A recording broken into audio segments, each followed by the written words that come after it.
Halo teman-teman semua, selamat datang kembali di channel Hendra Jaya, channel yang membahas tentang seputar usaha peternakan, khususnya masih membahas tentang seputar usaha peternakan jangkrik.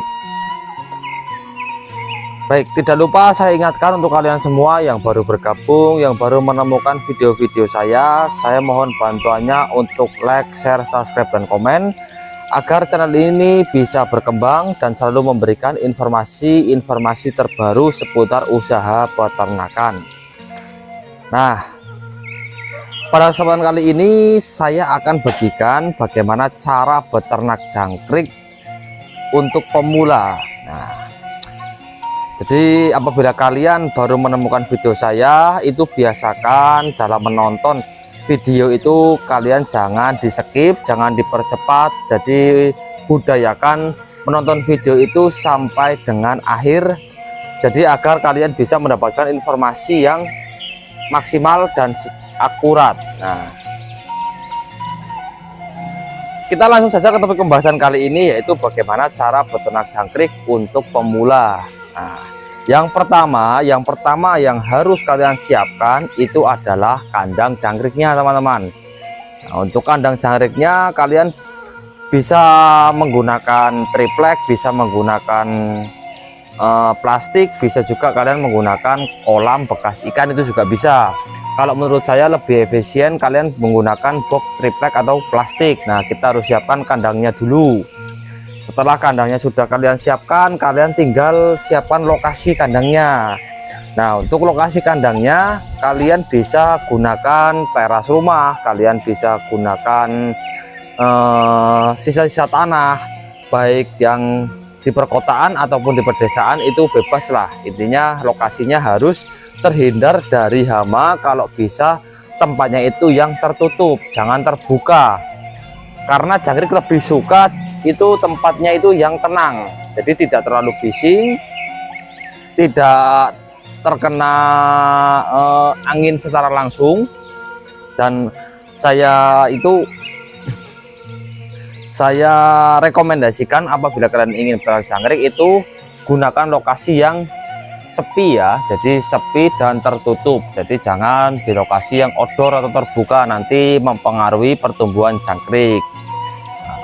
Setelah kandang lalu lokasi untuk beternak sudah kalian siapkan, kalian tinggal siapkan itu bibitnya.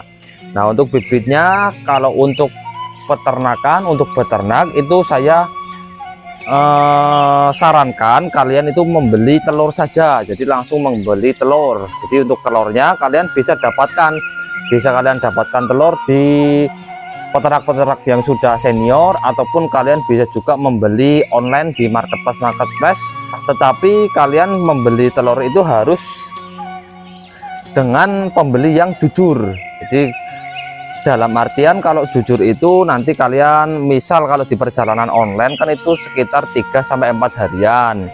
Kalau kalian tidak mendapatkan telur yang bagus, nanti 3-4 hari itu telur di jalan bisa menetas kalau kalian tidak teliti, tidak jeli. Jadi banyak dari teman-teman juga di sini yang masih pemula itu banyak mengeluhkan telur di jalan, tetapi sampai di lokasi itu malah busuk atau malah sudah kering. Nah, kalian harus cari pembeli telur, penjual telur itu yang amanah. Jadi apabila nanti ada kerusakan, ada komplain, dia bisa bertanggung jawab lah intinya. Tapi kalau saran saya lebih bagus kalian langsung datang ke tempatnya, ke peternak-peternak yang sudah senior. Kalian bisa bertanya-tanya nanti bagaimana cara penetasannya, bagaimana cara pemeraman, lalu kalau sudah menetas itu harusnya ditebarnya kapan. Nah, nanti kalian bisa sharing-sharing di peternaknya langsung. Beda dengan online, kalian tidak bisa sharing-sharing. Nah, tadi cara beternak jangkrik itu saya sudah jelaskan, dari kandang, lalu lokasi, lalu juga bibit. Kalau bibit kalian sudah dapatkan, kalian tinggal siapkan medianya. Nah, seperti di layar kalian semua, ini untuk media jangkrik. Kalau punya saya, ini saya menggunakan daun pisang kering atau klaras. Nah, nih bentuknya seperti ini ya. Jadi kalian bisa meniru punya saya, ataupun kalian juga bisa menggunakan media peternak jangkrik yang lain. Contoh misal ada juga banyak yang memakai egg tray. Egg tray itu yang tempat telur, tempat bekas telur itu dipakai untuk peternak jangkrik, itu juga bagus. Lalu juga ada yang memakai daun jati, itu juga ada. Kalau saya lebih mudah dan lebih melimpah, itu saya menggunakan daun pisang kering atau klaras seperti ini. Karena lokasi saya ini di pedesaan, daun pisang kering ini sangat melimpah, jadi saya manfaatkan untuk beternak jangkrik saja. Karena ini tidak perlu beli, tidak seperti halnya kita menggunakan media itu egg tray. Kalau egg tray kita beli per lembarnya berapa ratus, kalau di sini klaras per lembarnya di alam ambil sepuasnya. Nah, seperti itu adalah keunggulan dari media klaras. Setelah medianya sudah kalian cukupi, sudah ada semua, kalian tinggal siapkan pakannya. Nah, ini pakan untuk jangkrik itu di alam makannya dia makan dedaunan, makan rumput, makan hijauan. Tapi kalau untuk kita ternak, kita harus menambahkan pakannya, jadi tambahan pakan pabrikan. Karena apa? Karena agar memacu pertumbuhan, agar pertumbuhannya bisa maksimal, dan waktu panennya itu bisa cepat, bisa 1 bulan panen. Itu kalian harus tambahkan pakan pabrikan. Nah, untuk pakan pabrikannya sendiri, saya itu menggunakan pakan fur, itu mereknya H11K. H11K itu per karungnya kurang lebih harganya 375.000. Itu harganya setiap bulan hampir naik terus ya untuk pakan pabrikannya. Tapi untuk beternak jangkrik itu tidak hanya menggunakan pakan pabrikan saja, pakan rerumputan, pakan hijauan kita juga harus tetap berikan, tetapi kita berikan pakan tambahannya itu fur. Jadi seperti itu. Setelah pakannya sudah tercukupi, pada waktu pemaraman telur, ini untuk perboknya. Nah, ini untuk perboknya ini ukuran full triplek. Full triplek itu panjangnya 240, lebarnya 120. Itu kita berikan kurang lebih 2,5 ons sampai dengan 3 ons telur jangkrik saja. Jangan terlalu banyak. Nah, jadi telur 5 ons itu kita bagi 2. Kalau telur 1 kilo kita bagi menjadi 4. Biasanya dari telur 1 kilo itu menghabiskan pakan pabrikan kurang lebih 1 kintal. Itu idealnya sebanyak 1 kintal untuk telur 1 kilo. Dan pakan dedaunannya itu ya kita kira-kira saja. Intinya kalau pakannya sudah habis, kita tambahkan ulang, kita tambahkan lagi seperti itu. Setelah telur yang sudah menetas, lalu kita sudah siapkan pakan furnya, kita juga harus perhatikan harganya. Nah, di sini pada waktu proses panen. Nah, ini kalau sudah panen, kita mau menuju ke pasar yang bagaimana, kita mau menjualnya kemana, mau ke pengepul atau langsung kita setor ke kios atau peternak burung langsung, itu kalian harus pikirkan juga. Jadi untuk pemasaran setelah panen kalian harus persiapkan dahulu. Nah, di sini banyak kesalahan dari peternak-peternak yang masih pemula. Dia beranggapan pada waktu mereka ingin beternak jangkrik itu harganya pas lagi mahal. Mungkin harganya lagi 45.000 per kilonya. Nah, kalau 1 kilo telur itu bisa menghasilkan 80 kilo. Nah, itu kalian sudah perkalikan, sudah hitung-hitungan di situ. Nah, jangan seperti itu kalau menurut saya. Jadi harga jangkrik itu tidak stabil, apalagi di kota saya, di kota Kebumen itu harganya sangat tidak stabil. Hari ini misal 40.000, mungkin 1 minggu kemudian bisa turun drastis menjadi 20.000. Nah, itu sudah sering terjadi dan itu adalah bukan hal yang tabu.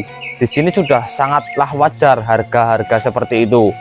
Jadi untuk kalian peternak yang masih pemula, sebelum kalian itu memulai peternak usaha jangkrik, kalian harus perhatikan dahulu, kita harus pertimbangkan dulu dari segi harganya. Apakah masih menguntungkan atau malah kita mendapatkan kerugian. Nah, di situ kalian harus perhatikan dahulu. Nah, kita kembali lagi ke topik pembahasan, yaitu setelah panen kita harus perhatikan pasarnya dahulu. Kita usahakan sebelum proses panen kurang lebih 2-3 hari itu kalian harus siapkan dulu yang nampung. Jadi kita siapkan dulu pembelinya kita harus kondisikan. Jadi jangan sampai kita sudah panen baru kita memulai pemasaran. Nah, itu salah total, salah kaprah. Nanti kalau sudah panen baru kalian pasarkan, nanti kalau tidak ada yang laku atau masih ada sisa 10 kilo atau 20 kilo, nanti kalian malah bingung untuk menjualnya. Lebih baik kita sebelum panen kita pasarkan dulu jangkriknya, kita tawarkan dulu ke kios atau ke pasarnya langsung atau langsung ke pengepul. Nah, itu kalian harus pertimbangkan. Nah, di sini saya jelaskan, apabila kalian mau menjual hasil panen kalian itu ke pengepul, nah karena di sini kalian harus pahami, apabila kalian menjual jangkrik ke pengepul itu harganya tidak sama dengan kios. Nah, ini harus kalian perhatikan betul-betul. Jadi kalau kalian menjual jangkrik itu ke pengepul, kalian itu mendapatkan harga di bawah kios dan di bawah peternak pastinya. Ini saya kasih perumpamaan saja. Apabila kalian menjual ke kios harganya 25.000, tetapi kalian diambil oleh pengepul, itu biasanya kalian mendapat harga kurang lebih sekitar, kalau diangkat 25.000 ya, itu sekitar 18.000 kalian mendapatkan harga 18.000 diambil oleh pengepul. Nah, keuntungannya apa? Keuntungan dan kelemahannya kalian itu dipanen oleh pengepul, kita jual ke pengepul. Yang pertama kelebihannya, kalian tidak perlu pusing memikirkan pemasaran. Mau kalian dapat 1 kintal, mau dapat 2 kintal, itu tidak masalah. Berapapun hasilnya pasti dibayar oleh pengepul. Kita tidak perlu pusing-pusing memasarkan jangkrik, berkeliling-keliling, kita menawarkan sana sini. Kalau kita diambil oleh pengepul, kita sudah tidak perlu pusing-pusing memikirkan hasil panennya dijual kemana. Itu kelebihan yang pertama. Yang kedua, kita tidak perlu capek-capek membongkar kandang, kita tidak perlu capek-capek memaking, lalu membeli karung dan sebagainya. Intinya seperti itu. Itu kelebihannya. Intinya kita terima bersih saja, kita tidak perlu capek panen, kita tidak perlu capek membeli karung dan lain sebagainya lah. Intinya kita terima bersih saja, kita duduk manis, pengepulnya kita kasih minum, kita kasih rokok, kita tunggu nanti hasilnya berapa, ditimbang, kita langsung hitung-hitungan, itu akan dibayar secara kontan ya, mau berapapun hasilnya dari hasil panen tersebut.